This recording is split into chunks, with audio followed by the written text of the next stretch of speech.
Hey everyone, welcome to another Common Lisp study group. Today we'll be discussing utility libraries. Michael Fiano, one of our regulars, will be discussing what some of the best practices on leveraging some of the utility libraries is, how to leverage things like Alexandria and Serapeum, and how to create your own utility libraries, and if you want to publish some of those. How might you go about and actually set it up so that it can be ready for distribution. So, Michael, take it away. Oh, hi, Rob. So today we're going to take a look at utility libraries, a couple specifically, Alexandria and Serapeum. And we're going to be writing our own utility library, leveraging a couple useful functions from each of these, and building onto it over time. And basically, after this is done, you'll be able to take this library and customize it however you want. So it should be valuable in the future for you. So what we're going to do is we're first going to create a new project. And if you remember from a couple of weeks ago when we set up Roswell, our local projects is in our Roswell installation directory on Linux. That's .roswell in your home directory / local projects. We're going to cd into there, and we will. I like to create projects completely manually. I'm sure there are projects like what is it? There's Quick Project, and there's actually a new one by Itaro Fukumachi, the guy who designed Clack, called CL Project that I've been dealing with. Yeah, I'll go back and talk about that one at a later time. Okay, well, I just create them manually. So in your local projects directory, what you're going to do is you're going to create a new directory. I will call it my utils. And then, let's see, we can go into our Emacs, SpaceMax, and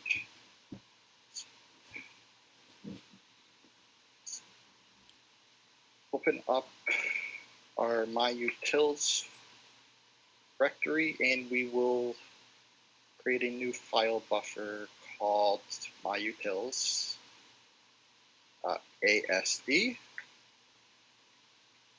And we will define our system here.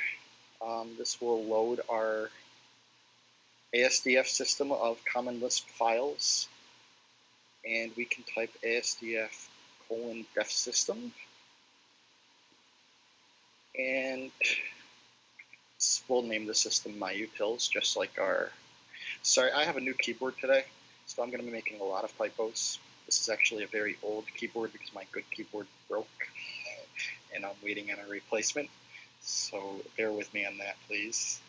We'll call it myutils, and we'll just give it a description. My utilities. And it's good practice to fill in all these fields, especially if you want your library in Quick Lisp. So we'll just apply an author, my name here. Obviously, you can put your own, and my email.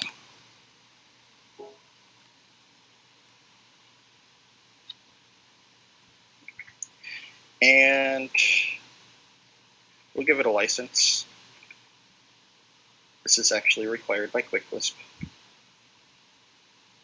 And we'll just give it a version.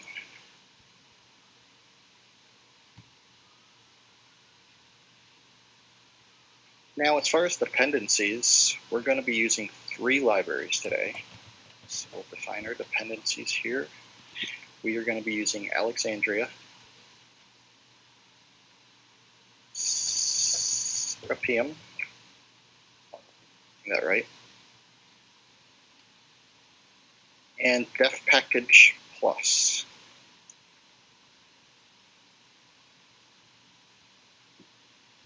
Hey, Michael, could you briefly describe what each of these libraries do? I mean, I know Alexandria, I sort of know Serapeum, but I never heard of defpackage-plus. Yes. Alexandria and Serapeum are both utility libraries. They just contain a whole lot of useful, reusable functions, which we're going to leverage when we create our own utility library. We're going to be pulling functions from them so that we are not re-implementing anything of our own. And defpackage-plus, it's a replacement for defpackage, CL's own defpackage, and it allows us to do some things that are required here, such as pull in symbols from another package and also export them from our own package, as we'll see very soon. Okay, thank you. So those are the 3 dependencies we're going to be using. And we also want to, well, we don't have to do this, but I like to do this. I define a path name, and that means that it's going to, let's see, my utils. It's going to look for our components, our files, inside the source directory of our myutils directory, project directory. So I like to put everything separate like that, and I keep the ASD, the README, and everything at the top level, and all the source files in a source directory. So that's why I put that there. And we're going to be reading our files serially, so we'll put serial T, and then we'll define our components. We'll start off by just defining a package file, and we will add on to it as we go. Okay, we can save that. And we will start by opening our package file, which is going to be looked for in our src directory that we just created. So we'll create that right there, name it package.lisp. And at the top, you'll want to put in package still user. And that's just so our package is defined. I guess you don't have to. I like to do it. It's good practice, I guess. And then we'll use defpackage to create a new package. And we do that by typing defpackage-plus, the plus symbol, -1, colon defpackage-plus. And the reason why it's -1 is because defpackage has this notion of versioning, which we're not going to leverage here. But basically, we're defining version 1 of our package, I believe, if I'm not mistaken. You don't have to worry about that. You just have to worry about it being called defpackage-plus-1, colon defpackage-plus. And that's going to let us define a package. Yeah, the reason for that is actually because the defpackage-plus package itself is versioned. Oh, yeah, yes, that's right. Yes. But I doubt ever going to make a break and change that API, so Right. Okay. So we'll name our package the same as our system, just to be consistent and make it a little bit easier here. And we will give it a nickname, a global nickname. Name it MU, which is probably not a good idea, but we'll do it here just for simplicity. Short nicknames are, yeah, they're usually bad because they will conflict with the whole CL ecosystem. If anybody else has a short nickname called MU and somebody's project depends on both yours and theirs, either transitively or explicitly, you're going to have all sorts of problems. But for here, it's okay. Our project's not being used anywhere yet, and it'll make our life a little bit easier. So we'll just name it MU as a package nickname. And we will use the CL package that will bring in all of CL symbols and make them accessible without a package qualifier. Now, here's where we're going to be using. defpackage-plus. We're going to inherit some symbols from Alexandria. We're going to inherit some symbols from Serapeum, and we're going to roll them all into the same package. That way, we don't. When we go to write a software package, software system actually, and we go to define our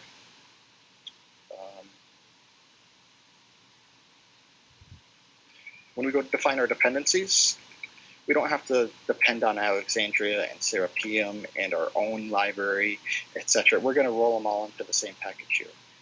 It's just the way that I like to manage several utility libraries. There's multiple solutions here. This is just the way I do it. And what I do is I use, this is specific to defpackage-plus. This will not work with regular CL def package. I use inherit from,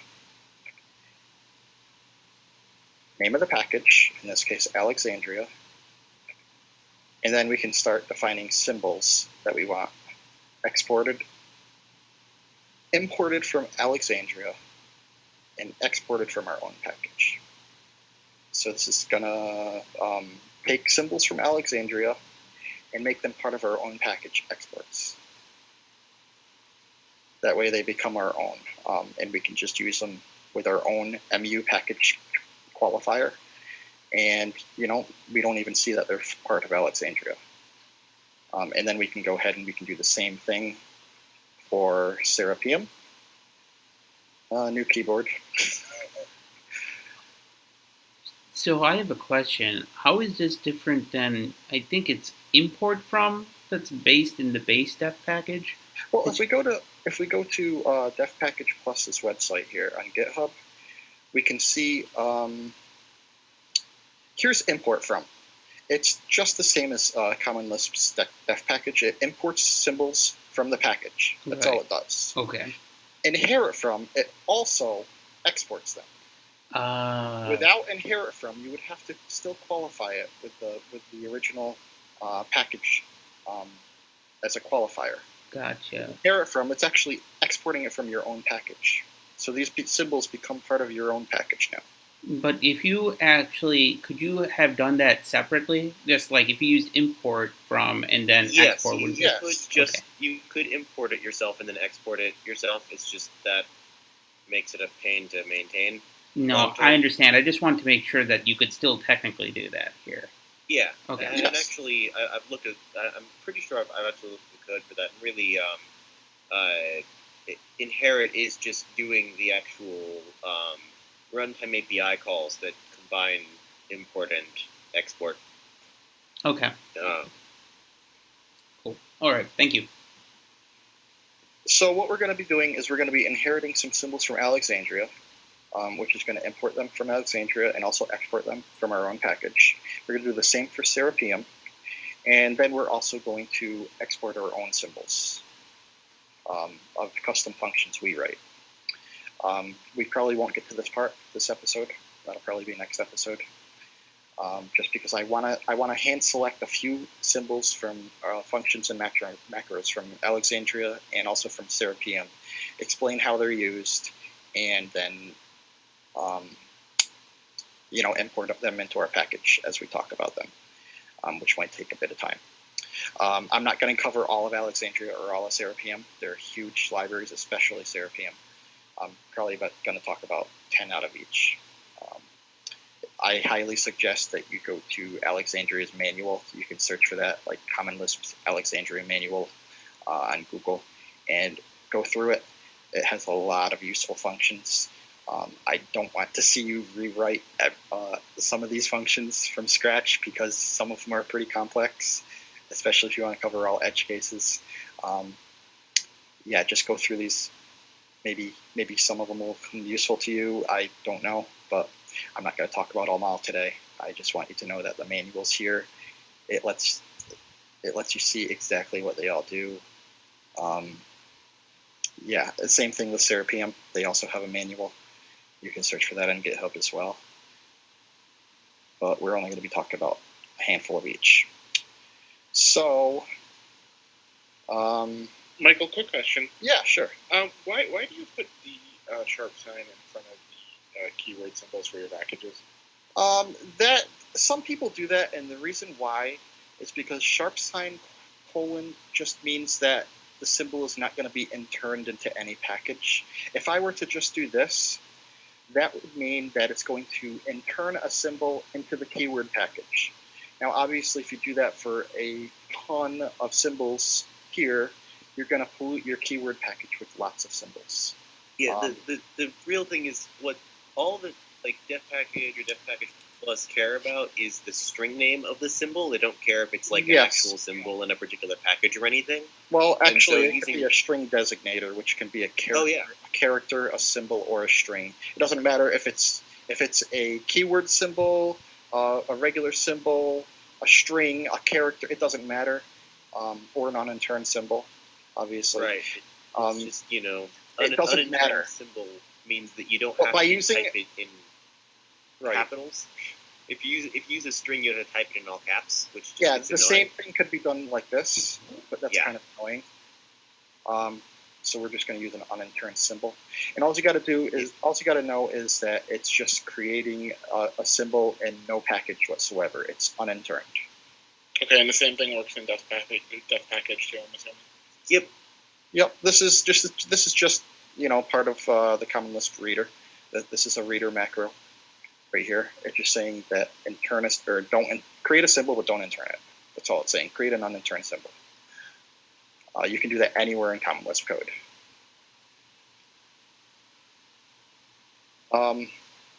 So let's start talking about some Common Lisp symbols, or Alexandria symbols here.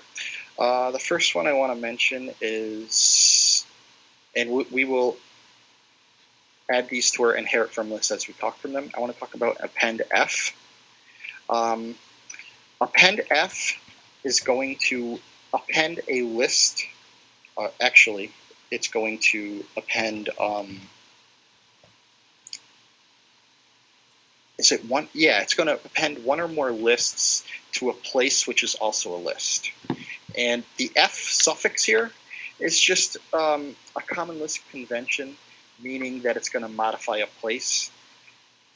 And if you're curious about all the Common Lisp naming conventions, there's actually an article on Clicky here that explains them all. Some of them more used than others, but still most of them are here. And foo f is what we're doing here. It just says that we're going to change the place, just like set f or inc f. That's all that means. When you're using other people's libraries or you're writing your own, you probably want to be aware of the naming conventions. Some of them are a bit confusing if you don't know about them. So yeah, the naming conventions article on Clicky will run you through them all. This is another popular one right here, foo-p, which defines a predicate function. So yeah, just keep those in mind. This list is available on Clicky if you want to refresh yourself. But append f is going to modify a place by appending a list to a place that's also a list. And we can test that out.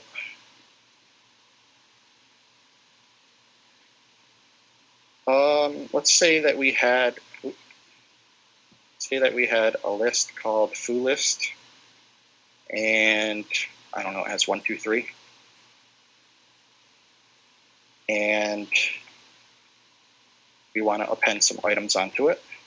We can use Alexandria's append f on foo list, and we give it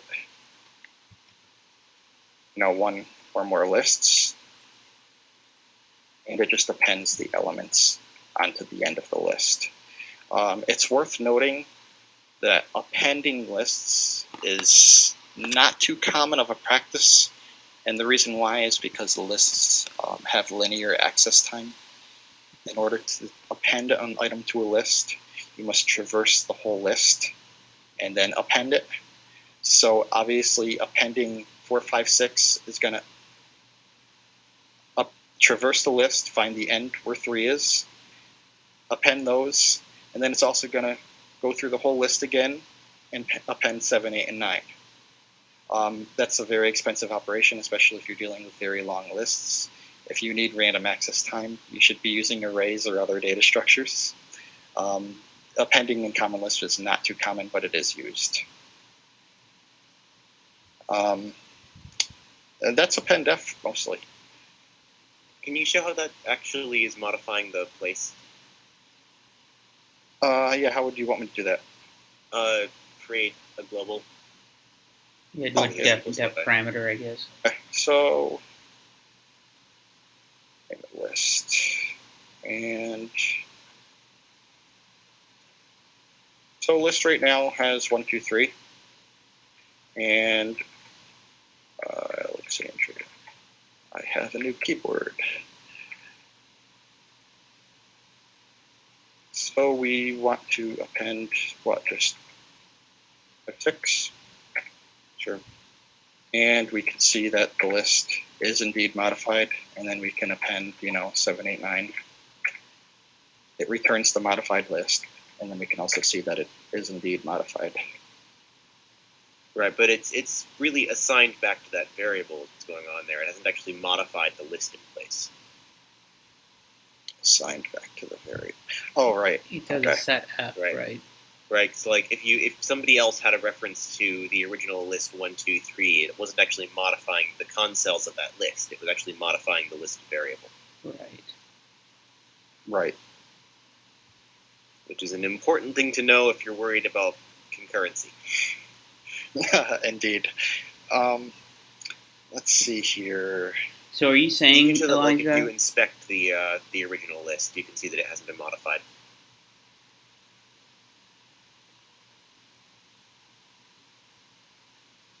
Say again now? If you inspect the original list, you can see it hasn't been modified. Oh, the original list right here? Yep. Yeah. Yep. Still the same old list. That list is still around. Yep. Okay, I'm going to, let me see, what other function did I want to talk about? Oh, yeah. We will inherit the clamp symbol. What clamp does is it clamps a number into, how do I say this? The closed interval of min, max. So what I mean by that is, if I have Alexandria clamp and I call it on the number 0.42, and I want to clamp it between 0 and 1, it's going to return itself, and that is because 0.42 is already between 0 and 1. If I were to call, negative 0.2, it's going to return 0 because it falls outside of the range of 0 and 1. I call, say, 2.5, it's going to return 1 because that's also outside the range. This is very common in lots of numerical calculations, especially in graphics programming, on the GPU especially. I use this quite a bit. It's very common, and I mean, it doesn't matter what field you're working in. Clamping a number within a range is very common. It also loses precision, but it's very common.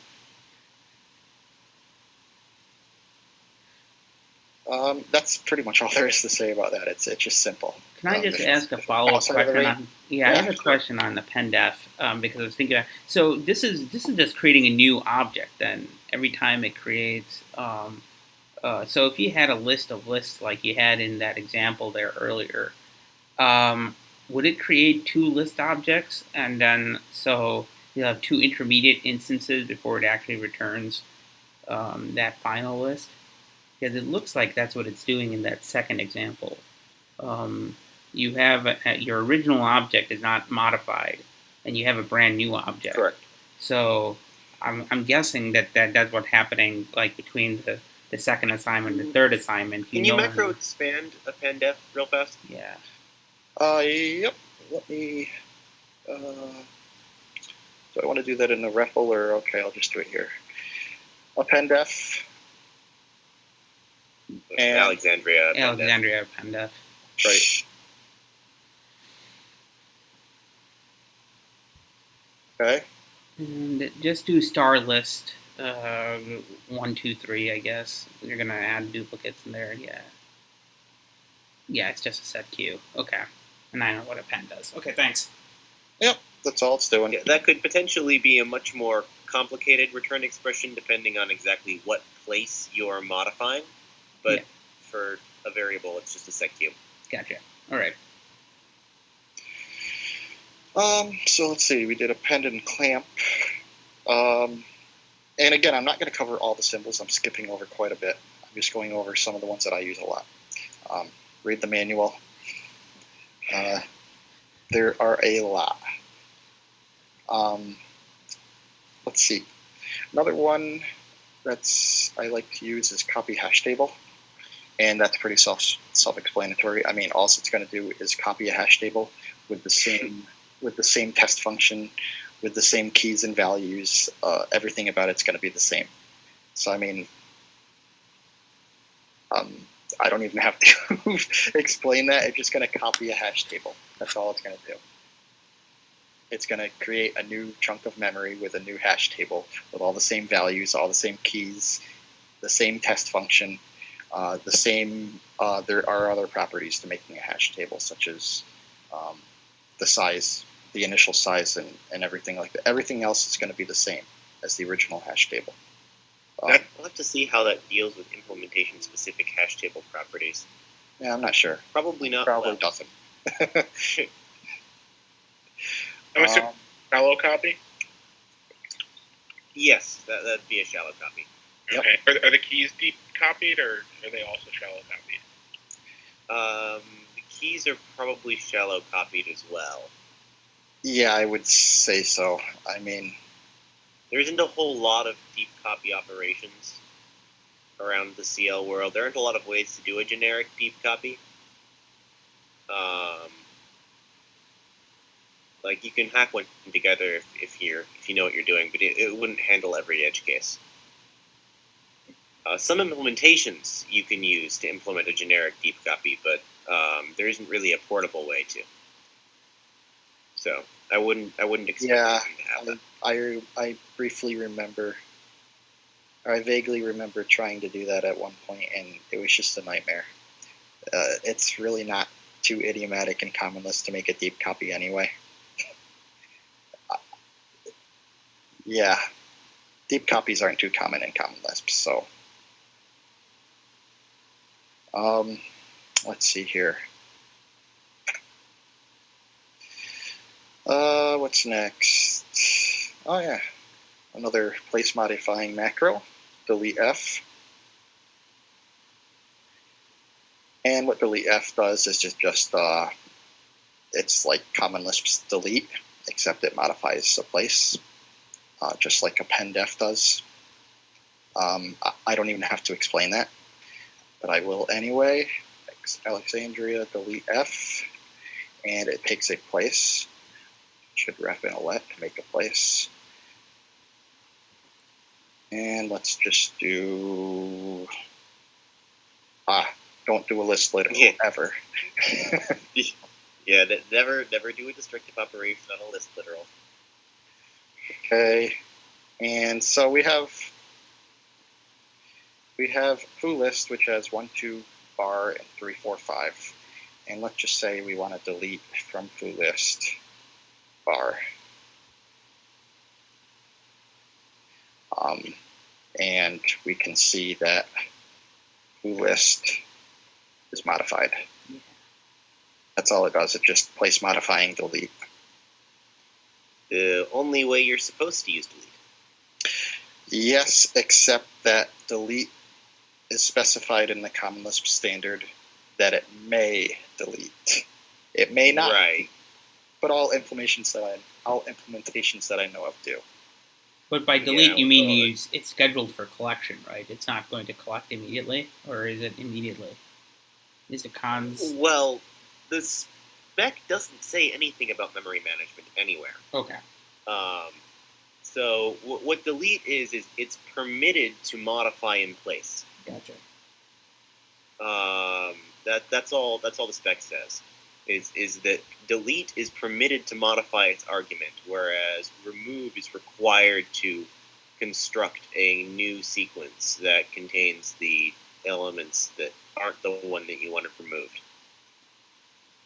Okay. So if you're using delete f, pretty much always you want to be setting it back to the place that you got the thingy from, because otherwise you're going to mess something up somewhere, I'm sure. Yes, that's a very good point. And so there's almost no real reason to use delete over delete f in my experience. Is there really a reason to use delete over remove? That's the question. Fair enough. The gains are kind of negligible. Yeah, I mean, this, I don't know. The standard is, it just allows too much flexibility in some places. Delete under all current implementations that I know of, like SPCL, CCL, and a few others, does actually delete. You don't need to set F back. But that's not guaranteed to be the case for all future implementations. For lists, it can't possibly work that way. Though. Because if the item to be removed is the first one, then you can't just remove the first console. Unless, of course, it actually shuffles around the items in the consoles, but that just seems terrifying to me. I'm not sure how it works. I that would actually be rarely slow. use this function or macro. Yeah, I'm pretty sure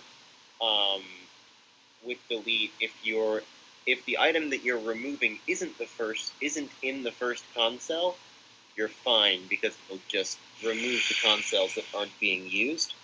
But if it is in the first console, you're not fine because what'll happen is it'll just return the rest of the list and not do any destructive modifications at all.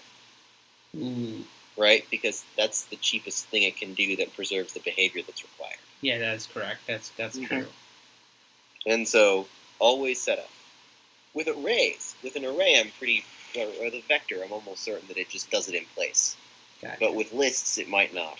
Then again, if you're using lists in destructive operations, like, in my opinion, you're unless you're trying to support all sequence types, but that's a different story altogether.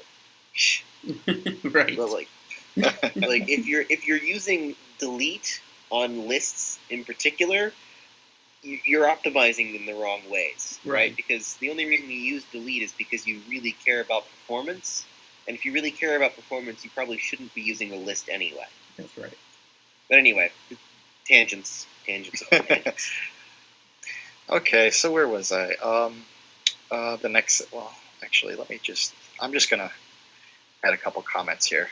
This is going to be our third-party libraries that we're going to export from. And we'll put these two guys together. And then this is going to be our own custom functions. Okay, so the next symbol we want to export is, what was I going to do? Oh, format symbol from Alexandria. And what that does is it creates a new symbol using Common Lisp's format system, using a format control sequence. And the way that works is Alexandria format symbol. First, it takes in a package qualifier or a package designator. So we'll do our own package mu. And actually, did I even quick load our package yet? No, I don't think you did. You've neither quick loaded your package nor run that def package form by hand. So. Well, I might as well save this now, which doesn't have any problems. Okay, and quick load it. And what did I name it? My utils. Great. So what did I screw up? What was the error? It was on I think your ASD file. Yeah, I did dependencies instead of depends on. I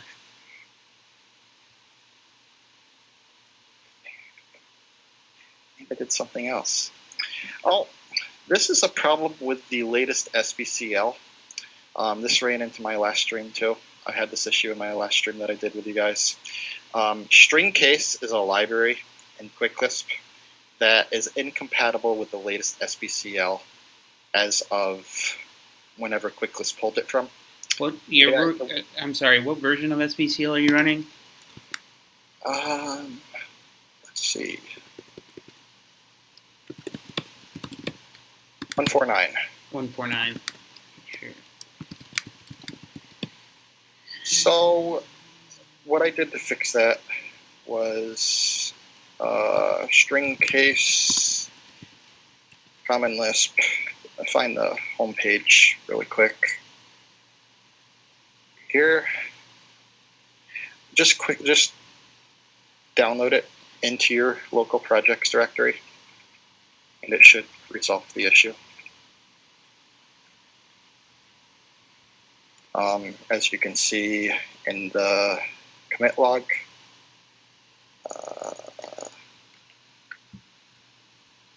okay, maybe not. Oh, I think this was it right here. Yeah. They actually define a VOP in that library? Yeah, that's what I was confused about. Yeah, this should fix it. Wow. By reloading that. I've got more problems.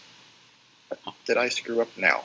I don't think it's this is further nonsense from string case. in Yeah, this is from string case. Oh, there's a facile. There's a facile. Here, your facile cache. There you go. There we go. Okay. Well, sorry about that. Yeah. Let me see. Partially compiled libraries. Yay. Let me see if if everything is loaded here. Package file again. What did we already cover? Copy hash table. Yep. Yeah, we have it exported. I mean, okay, everything works now. So we were going to talk about format symbol. The way that works is, we can just do MU now. First, it takes a package designator, and a package designator is just a string or a symbol denoting the name of a package. We can use our own, which is :mu. It's the first argument, and then it takes a format control string. Yep. And let's say we want to do $A dash $D. And we pass in foo 42. That's going to construct a symbol in the myutils package called foo-42. We can use any components here that are printable. Like even if we did a list, that's not going to work unless I use the right. Yeah, we could, do that again, like this, right? Yeah, and then put a tilde at the end. Yeah. I mean, it's obviously going to create a symbol that's really hard to type, but it works. This is just used if you want to construct a symbol from multiple subcomponents, which is useful in macros a lot. Yeah. Okay. I was just wondering. Okay. You're going to use this in macros more so than anything than your day-to-day. But don't confuse this for gensim.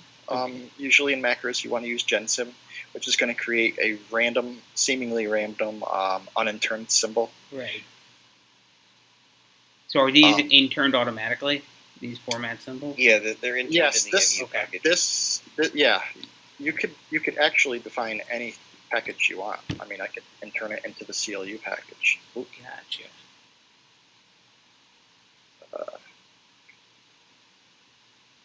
Didn't I? Yeah. See? Okay. And I could put it right into Alexandria if I wanted to. Can I? Oh, it's got a lock. Yeah, the Alexandria devs know what they're doing. All right. Well, you could put it in any package. Sometimes. Unless the developer of that package specifically requests that people not put random stuff into that package without asking.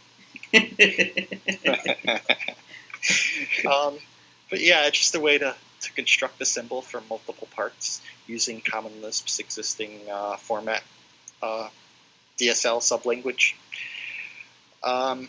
What's next here? The next one I wanted to talk about was iota. Yay, iota. Yeah, that's a nice one. That's a very nice one.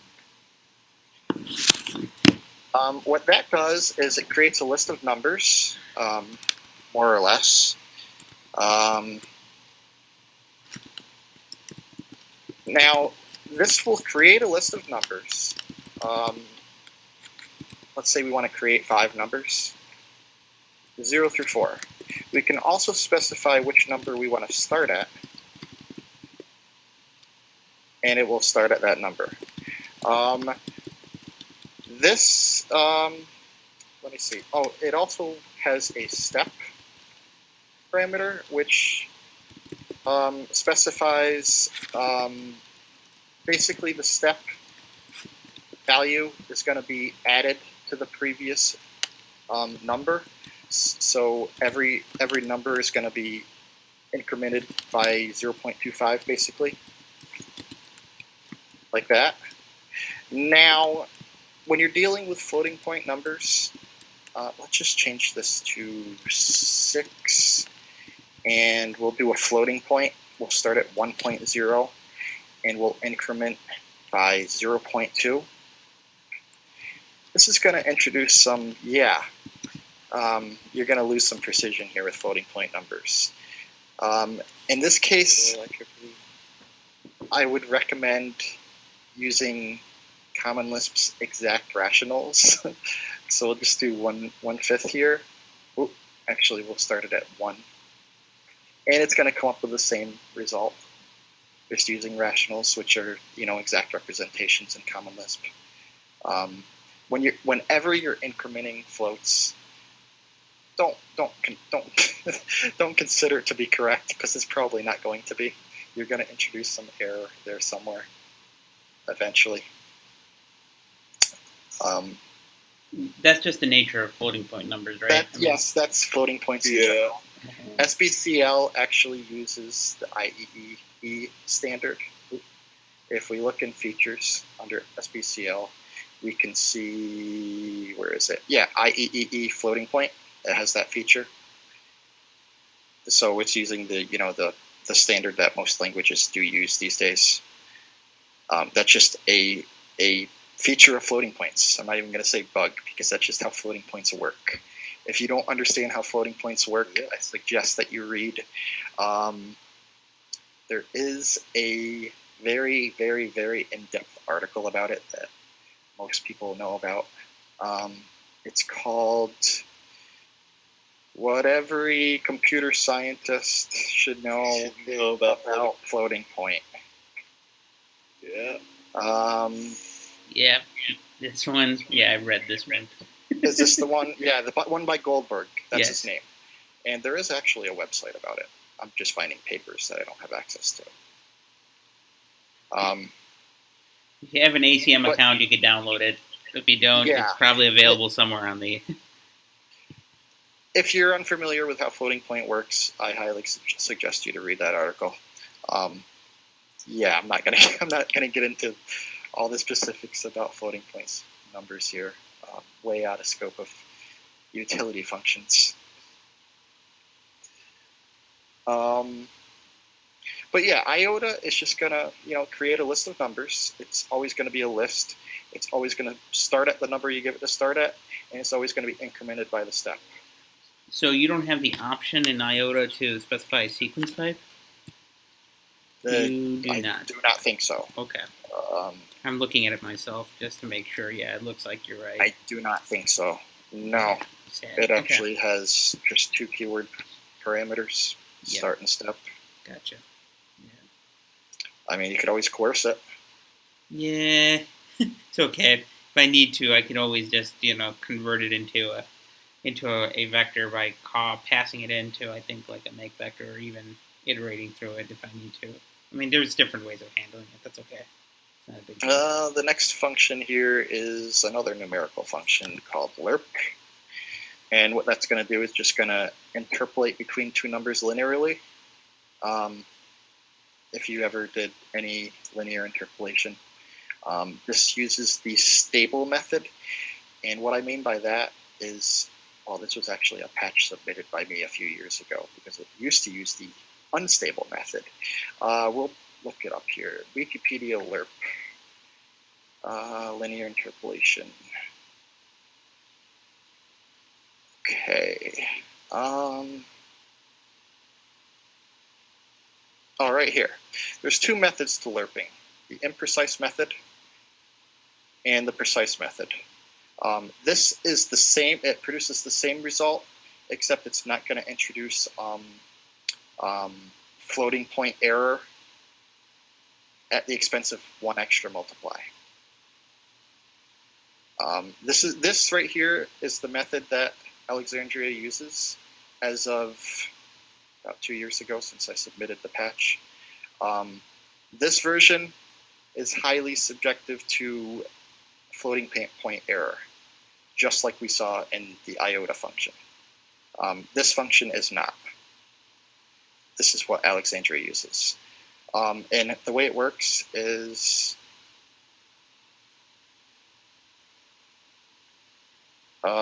say we have, two numbers, 0 and 100, and we want to find the midpoint. It's going to return 50. For any two numbers, it'll return, the value you want to interpolate out of there. We could do a quarter of the way between 0.1 and 0.5, which should be 0.2. Yep. Yeah, it's a very useful math function. That's all there is to that function. Make keyword is another useful one. And all that's going to do is it's going to intern a symbol into the keyword package. If we do Alexandria make keyword, and we pass it any string designator like foo, it's going to create :foo. This could be any string designator, so we could also do, another keyword. It's not going to do anything useful, but we could. We could also do a string. So I have a question. When would you use this exactly? Like when you're defining when you define a function, normally you could specify keyword parameters. I'm just kind of curious, in what other cases would you want to create keywords exactly? Well, say that you were reading a file. What's a good example here? Say you had external data that you didn't control. Like say you were actually using CL read to read in a data structure from a file written to disk. Okay. And one of those symbols you wanted to be a keyword symbol in order to be passed on to another function that you wrote. Okay, so you're thinking about like enumerations. Like you could convert, like say in a binary file, particular values and convert them into an equivalent keyword value that you would normally check for instead of it reading in a data structure. Yeah, keywords are pretty regularly used basically as enums. Gotcha. All right. Makes sense. All right. This is basically the same thing as doing this. Intern. How does this work again? I haven't used this in a while.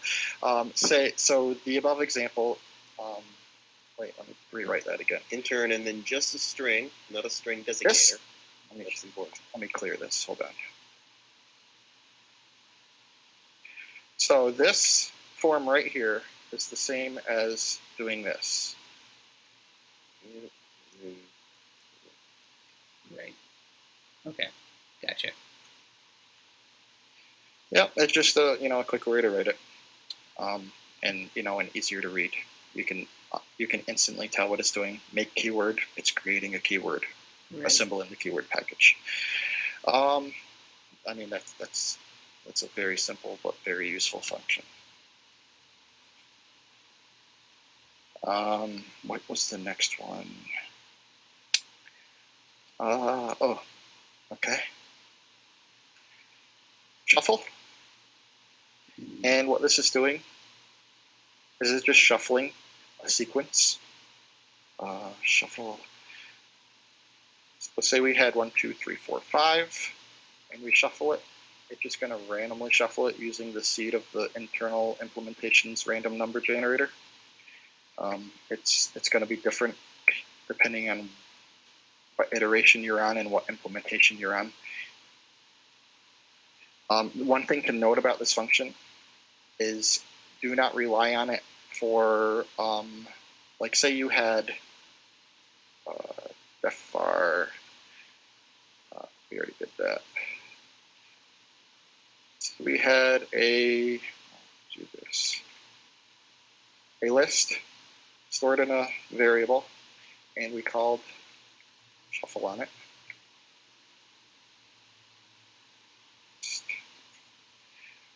Do not rely on the fact that this is, yeah, you see, it modified our input. Okay. This has the tendency, this says that it may destructively modify the structure of the original input, sharing structure with the original. You have to be aware of this. A lot of functions in Common Lisp say this, if you read the spec, that it may destructively modify the original list. It's actually reusing concells here in order to construct the value. If you wanted to create if you wanted it not to, see right now we have 1, 2, 3, 4, 5, you would have to copy seek it. Okay.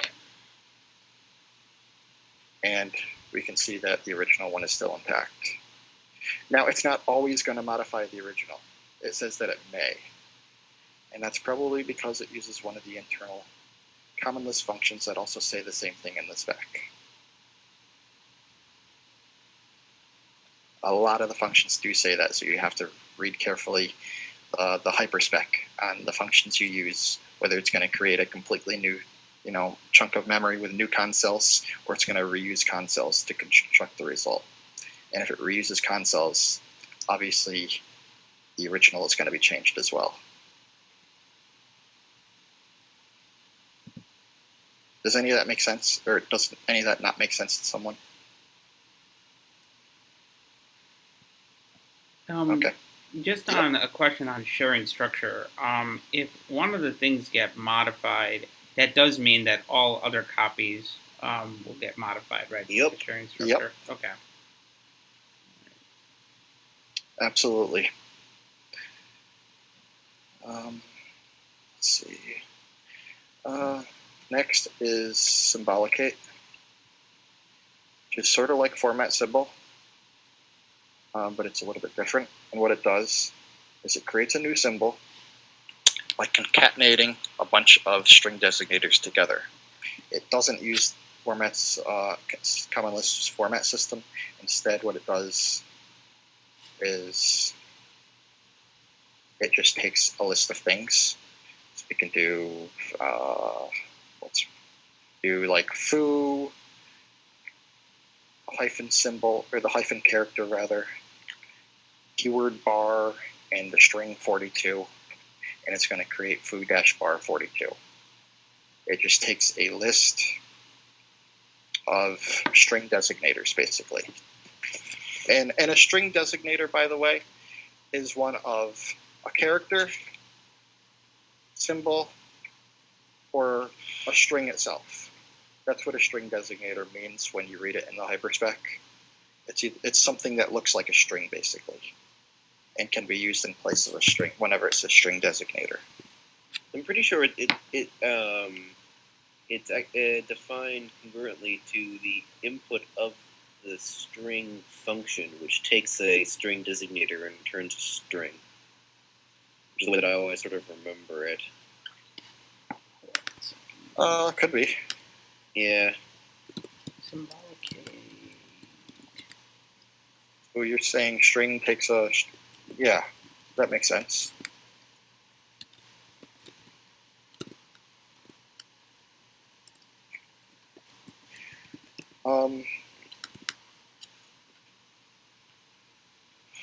But But yeah, what that's doing is it's just creating a new symbol, just like format symbol was. Instead, it's just using a list of strings or string designators to construct its final symbol from.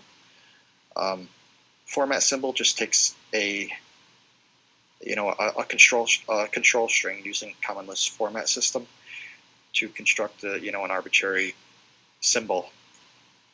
So for symbolicate, as long as we're able to convert the data type to a string, then it is valid for a parameter to be passed in to create a symbol.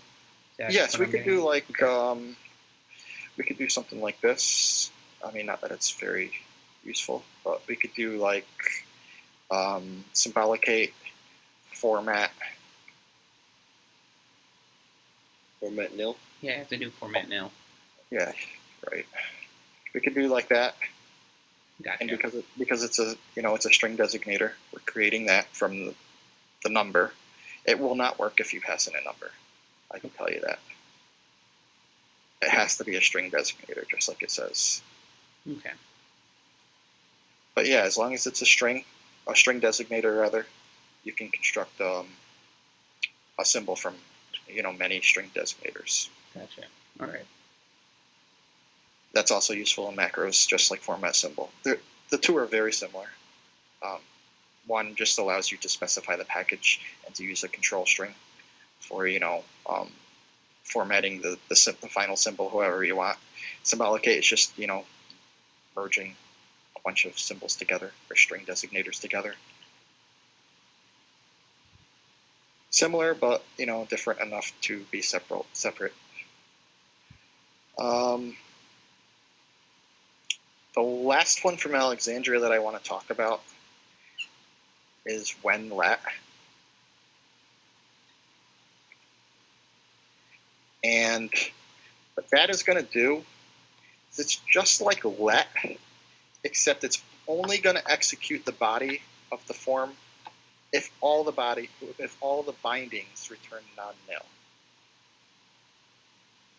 And what that means is, say we had Alexandria when let, foo1 bar2 as 3, and we return t. That is going to return t because all of 1, 2, and 3 are non-nil. Now, in case of a nil in there somewhere, it's going to return nil.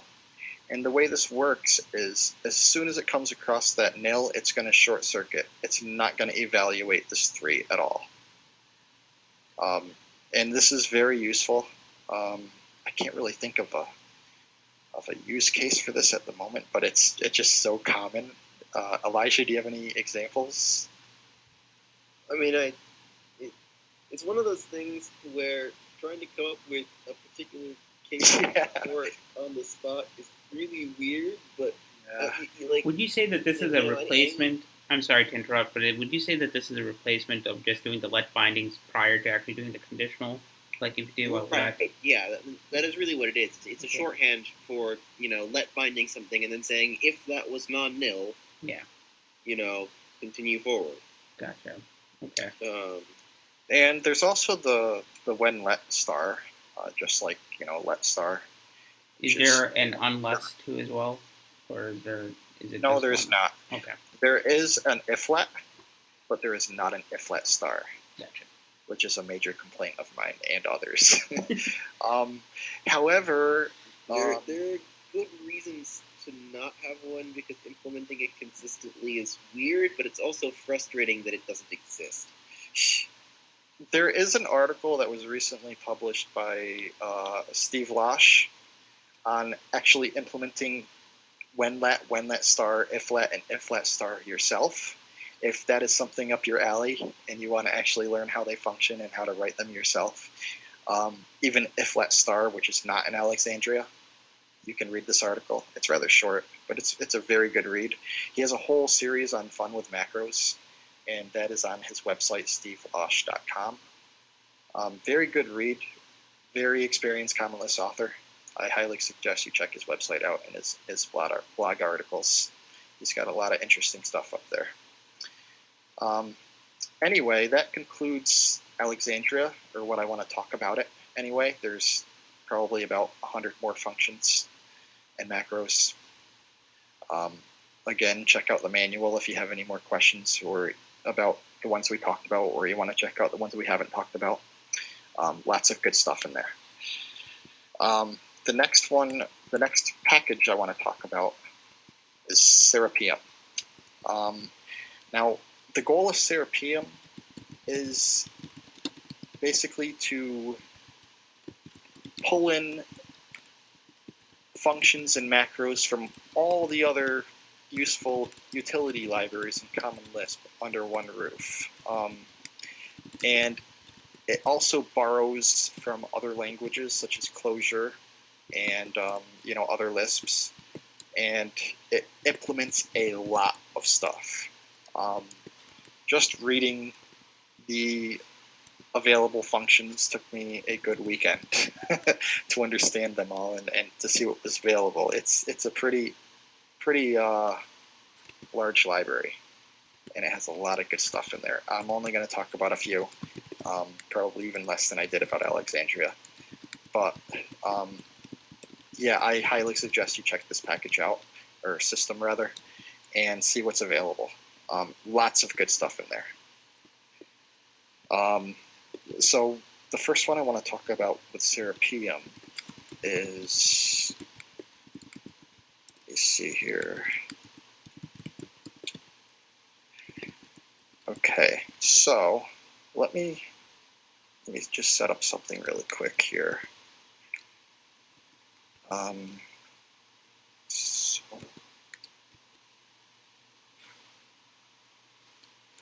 let me just make a new file in our project.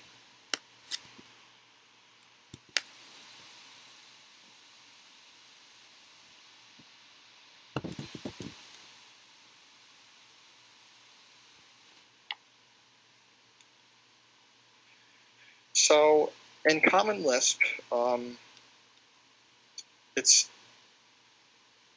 we have the option of, when we create a defun, we have the option of creating a defun with a symbol name, or we have the option of creating a defun with a setf symbol name, like that. And this is useful if, like, let me do some boilerplate here. Say we have, a class foo, and in it we have slot bar with bar init form make hash table. And we have a function called make bar, or make foo rather, and just create an instance of foo. Actually, no. Create a foo, and it's going to setf. I'm trying to remember the original Common Lisp syntax for this because I use Serapeum so much. It hash. I'll just name it bar.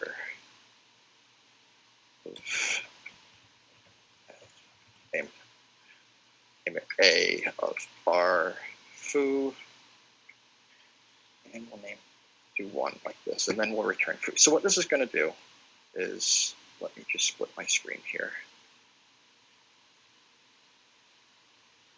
Whoops. So what this is going to do is, did I define this? No. If we call make foo, Not in the right package. Yeah, you're not in the right package. Okay. So it's going to create a foo. And the bar slot is going to be a hash table with one key value pair in it, A equals 1. Okay. Now in Common Lisp, we have what are called setf functions, which is just a function with the name setf in a list like this. And normally, what we do to say we want to create a foo.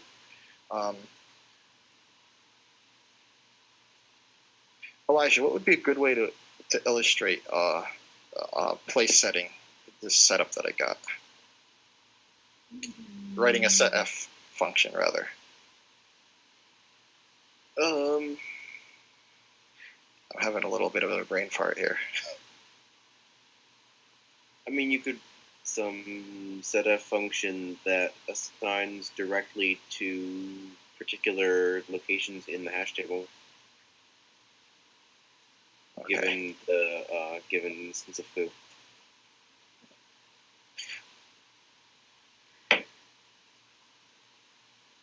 Okay, so say we, yeah, okay. So say we had a function A that takes in a foo, and what it's going to do is it's just going to get hash A of the bar of the foo, and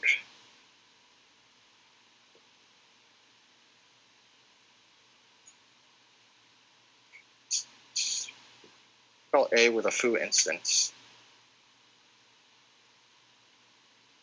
You have to call make foo. Right. Make foo. I'm going to return 1. If I create a setfa function, which is going to have the same thing, except it's going to be setf, and take a new value. With a setf function, the first parameter is going to be the value, and then it's going to be the same as the original function. So this should work, right? Yeah. Yeah. So with setf, the way to call this is we have an A called with a foo. It's going to return 1, and that's the key A in our hash table, which is set to 1. If we call setf and then A with make foo and set it to 2, it's going to actually, and we can test that by going like this: foo, make foo, setf A foo 2, and then we'll return foo. If we inspect that, we can actually see that A was indeed set to 2. Now this is just part of Common Lisp. This is not a utility. Common Lisp allows us to define a setf, a normal function. There's nothing different about it. It's just a normal function. But Common Lisp allows this syntax. Whenever there's a list in place of the function name, it must be of the form setf symbol. That's just one of the conveniences Common Lisp allows, is to define a setf function like this. Now, with Serapeum, instead of writing A and setf A like this, it has a convenience macro called fplace. And the way to actually let me another one here. Can I interrupt and just ask one question here? Sure. The A and setf A pattern, that's how accessors are generated, aren't they? In class. Roughly. I mean, with the class accessor, it's defining a generic function and a macro and a method. Sorry, Okay. Generic function, right? Because you can have multiple class with the same name as long as they're accessing. Right.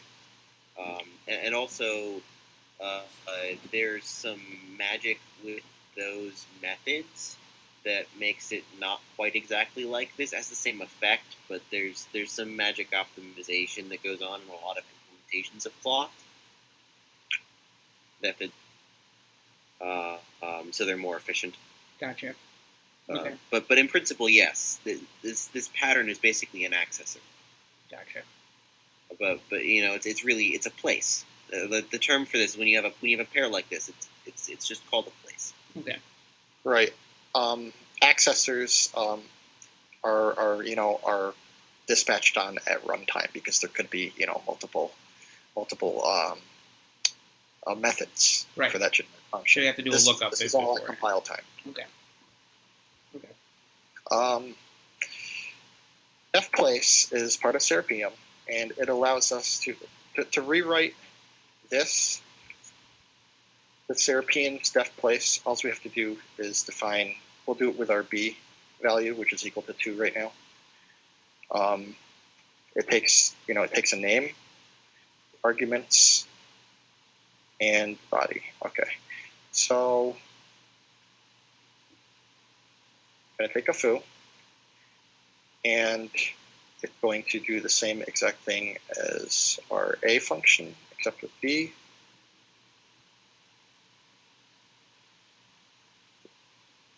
And that should be all we need. Could you do a macro expand on that just to see what it generates? I just want to see. Do a comma ms. Yeah. Okay. Cool. All right. Do you see how it actually created the setf function?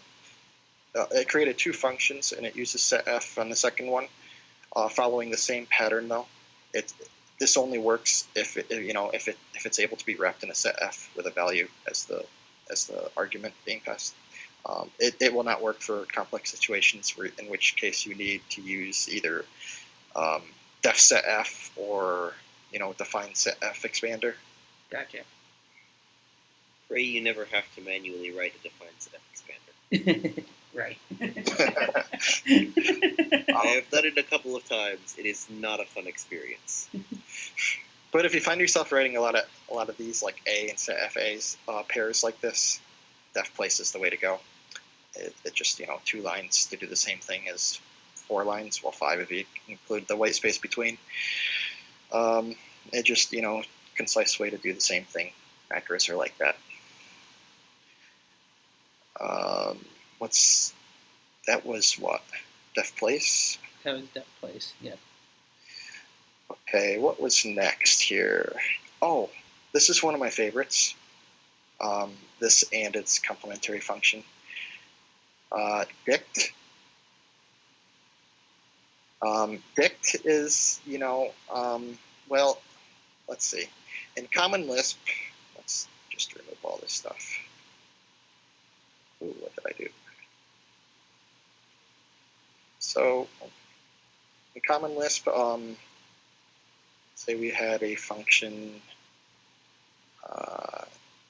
it creates a hash table. And in order to populate that hash table, we have to manually just do what we were doing. Get hash and setf with our keys. And we'll do the same exact example we just did. That's a lot of work just to add 2 key value pairs to a hash table. Dict allows it allows us to inline define our hash tables. And the way it works is as in dict along with keys and values, just like that. And if we call foo2, see that it actually creates a hash table with 2 key value pairs. Now you may be asking how you create a hash table, or you might be asking how or what test function does it use for these keys? Looks like it's string. And the answer is, I believe, the default Common Lisp test of EQL. No, it doesn't look like it. If you invoke foo2 there. Oh, equal. You're right. Equal. Yeah, yep. It's equal. And you might be asking how you define a new test function. And the way that works is this has an even number of arguments being passed to it, and that means it's going to use the equal. But if it has an odd number, it's going to take the first argument and use that instead. So that is perfectly legal. Because there's an odd number of arguments being passed to dict, it's going to treat the first argument as the test function. So this... And Michael? Yes. Could the test function be an arbitrary one you define right there? No. No. I believe there are extension libraries for Common Lisp to allow, custom. There functions. are a lot of implements you define custom hash cases, but there's no portable way that I know of offhand. There might be a portability library these days. I don't actually know. Yeah, I have no idea. But just provide a way to do that. Okay. All right. Thank you. Yep. So yeah, that's dict. It's a really nice way of defining hash tables that Totally. you need to pre-populate with a bunch of key value pairs. As you can see, it saves a lot of boilerplate. That is one of my favorite macros, rather. Along with its complementary function, which is called. Let me add that actually. Our package. It's called href, and this is a really, really nice macro, I believe. Let's see what that is.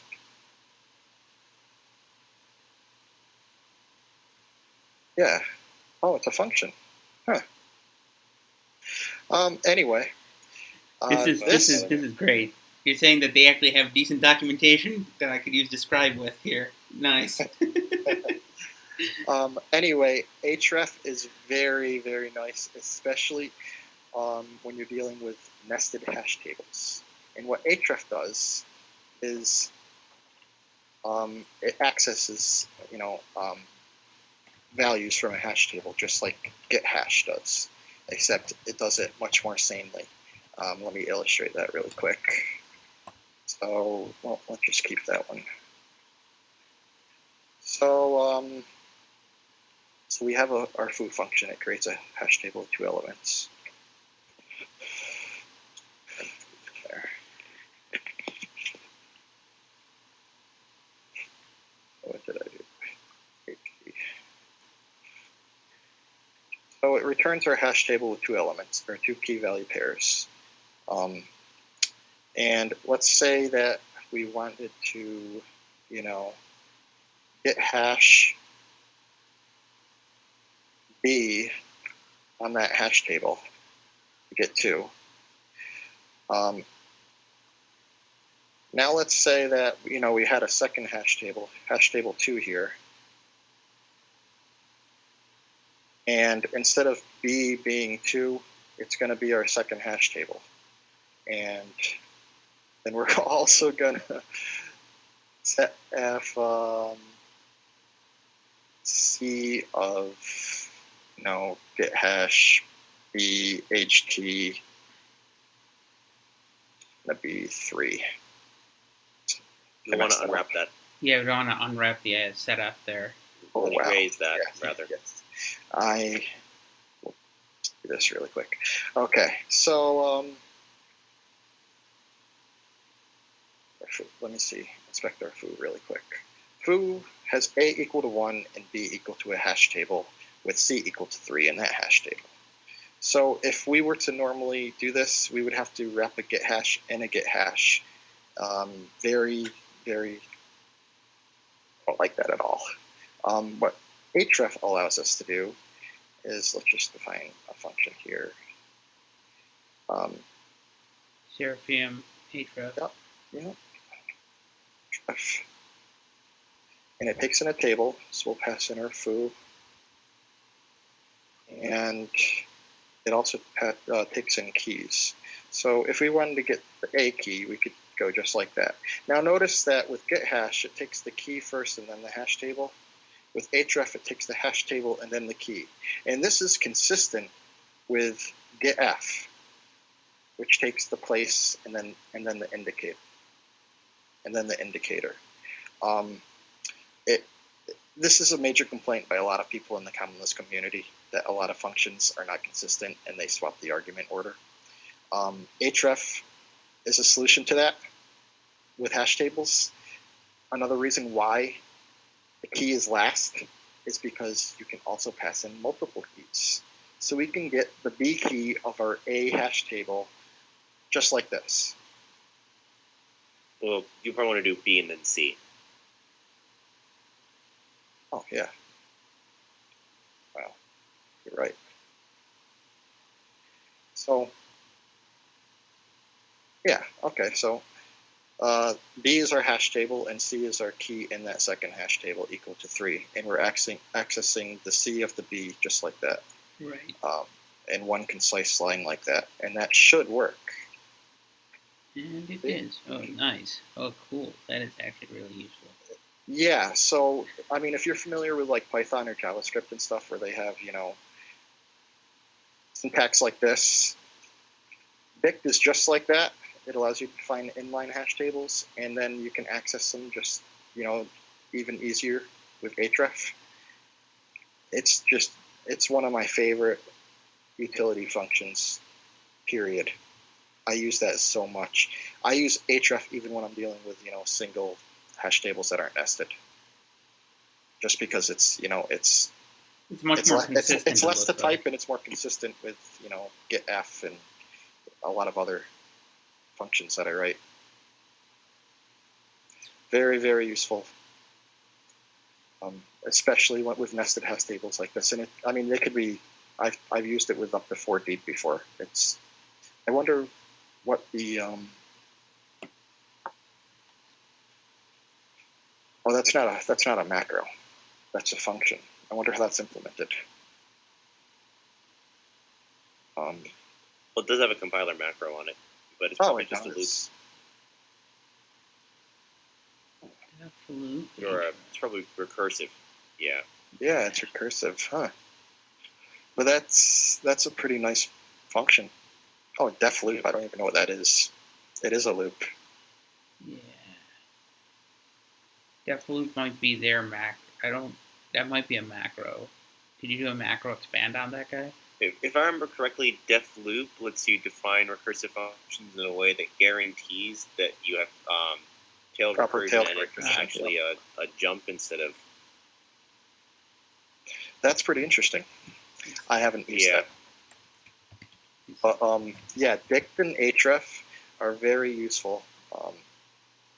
Very useful, especially when you're writing, nested hash tables, or you need to pre-populate your hash tables with lots of key value pairs. Very, very useful. I can't stress that enough. I use that a lot. That's href and dict. I think I wanted to talk about a couple more here. Oh yeah, another useful function to have is merge tables. And what that's going to do is it's going to, merge two hash tables together, merge tables. It's going to take how is that implemented again? Let me see. There's some particulars about it, I believe. All right. Merge. I did mention I had a new keyboard, didn't I? My mechanical one died, and I've been using this really nasty rubber dome with missing keys and everything. So, merge tables. So yeah, it's going to go left to right, and it's going to merge the tables, taking all the keys from on the right and merging them into the table on the left. So the rightmost keys are being overwritten, or are overwriting the leftmost keys. Okay. It should. I don't think the standard has a hash table copy function, So it's just a useful function to have if you have multiple tables that need to be combined. Yeah, I don't think there is one. I don't use this too often, but I mean, it does exist if you do need it. I mean, it's just really simple to use. You just pass in the first table followed by n more tables, I believe. The package qualifier should really use this. Yep, table rest tables.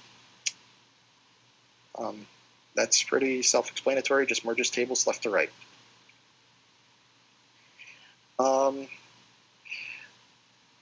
I got two more to talk about for Serapeum.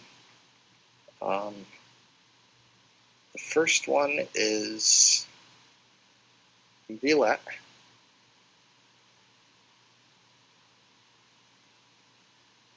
And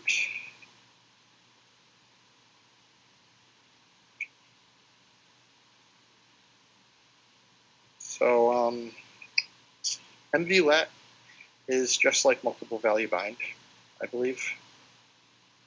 So if we have, multiple... You gonna say something? MVLet star. Oh, what about it? MVLet star is closer to really multiple value bind. MVLet has to do all kinds of complicated nastiness internally to make sure that the bindings appear parallel. Oh, gotcha. So yeah, if you have like, I don't know. Okay, so we'll just do the function for. For what does that return? As far as values, I forget. Divisor or quotient and remainder. All right. Yeah. Okay. So I mean, if we have multiple value bind floor 3, I don't know. And then we create a list with quote and rem, something like that. All that. That was a bad example.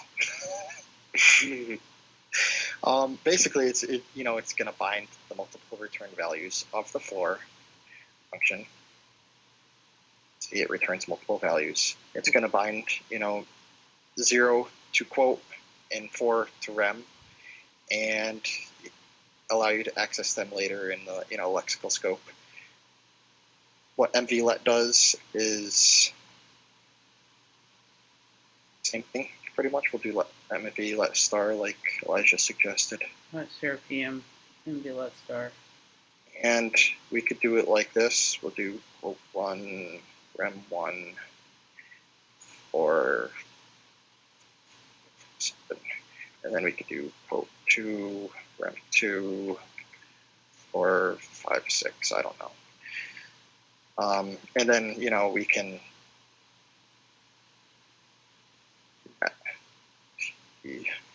mill.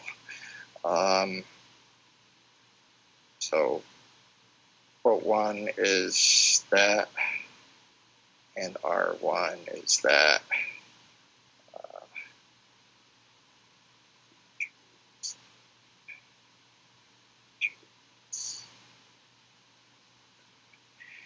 So yeah, we'll just pass in quote 1 and 1 quote,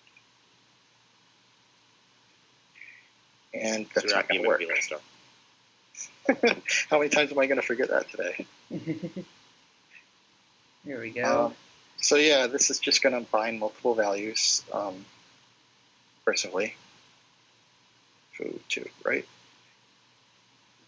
So yeah, you can see that the quotient of floor 4, 5 is going to be 0, and that's going to be 4. It's just going to bind all the values.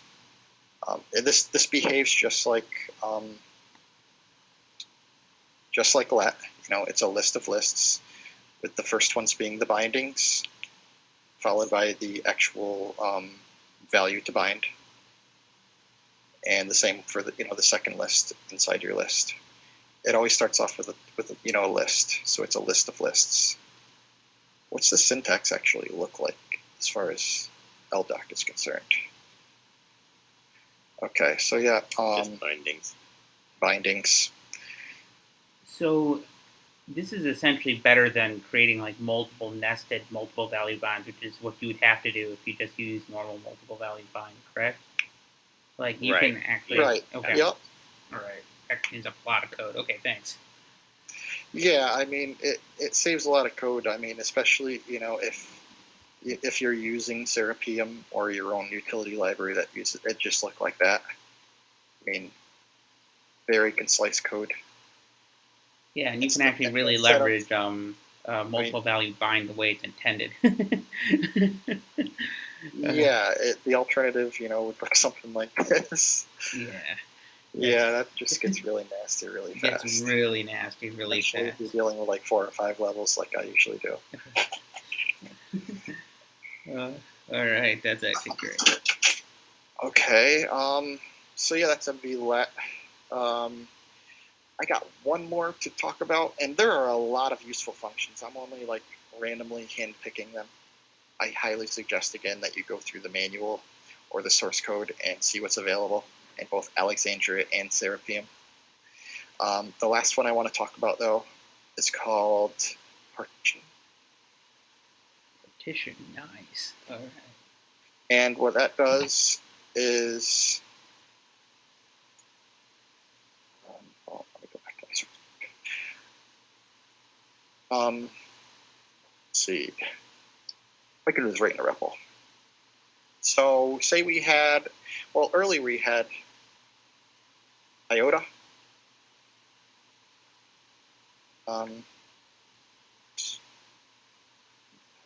Why did that fail? I think. Oh,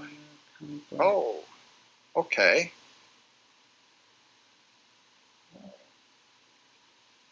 Okay, so that's shadow. Why is that happening? What's that? I would say 0. I think that's just because I accessed the function before I... Hold on, let me restart my image, because I know this should work. Yeah, there's something weird going on there. Load. My utils. This. I never saved that file. Okay, so I should have iota now, right? Yes. Okay, so yeah, say I had, a list of numbers, and I want to partition it into multiple values of even and odd numbers. I could just go partition even p predicate with our list as the second argument. Oops. That again. And I return multiple values. We can pass in any predicate and any sequence, or is it a list? Sequence. Nice. That's pretty useful. Instead of, that last value, that key looping through identity. and constructing lists manually. It's actually equivalent, I believe, to... Actually, wasn't there something like this in the documentation? Yeah. Serapeum partition. This is actually equivalent to if you were to do values remove if not followed by remove if. It's the same thing as this right here.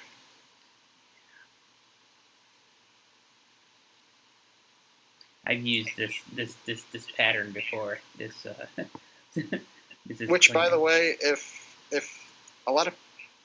I don't like remove if not. I think it's just unintuitive as a name. Serapeum also exports filter, which I believe might even just be an alias. It's not. It's not. It does something totally else. Totally different. The behavior is very subtly different. The only difference is in the count parameter. Oh, For okay. remove if not, the count is the number of things to remove. For filter, it's the number of things to keep. Okay, that makes sense. But if you never use the count parameter, they're basically aliased. Okay. And I never use the count parameter, so. Okay. So yeah, that's all I wanted to talk about Alexandria and Serapeum this week.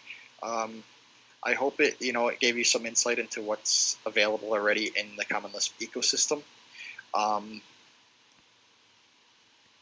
Next session, Ram, did you have any plans for next week? I didn't have any plans. I was thinking that we were going to go through this for a couple of weeks because you mentioned that it would take. My plan was to first introduce a couple useful functions from both of these libraries because they're two really great libraries, and over time we'll build on we'll add more of them as we find them useful. But next week I wanted to actually start defining our own utility functions. Excellent. Some things just aren't part of either of these libraries that might be useful to everybody.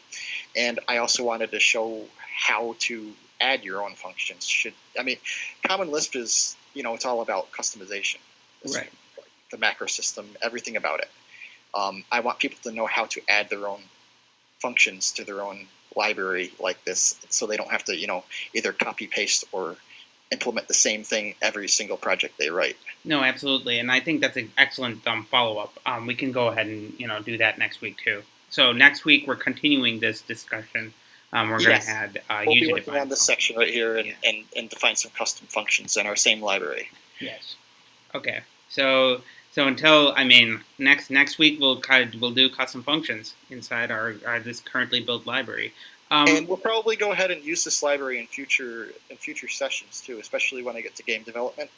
I will be using a lot of these utility functions, so it's probably best to keep this library around and add on to it with your own customizations, and I'll add on to it as I do more sessions. Would it be possible to get this checked into your GitHub and then just post it somewhere for us? Oh, absolutely. I will do that, and I will give you the link so you can add it to the YouTube description or something like that. Excellent. That would be great. Okay. All right. I'll see you guys next week. This has been a great session. Honestly, I learned quite a few functions that I need to go and play around with now. Yep. Another great one. Thank you. Thank Michael. you so much. Oh, no problem. I'll see you guys later. Bye. Bye then.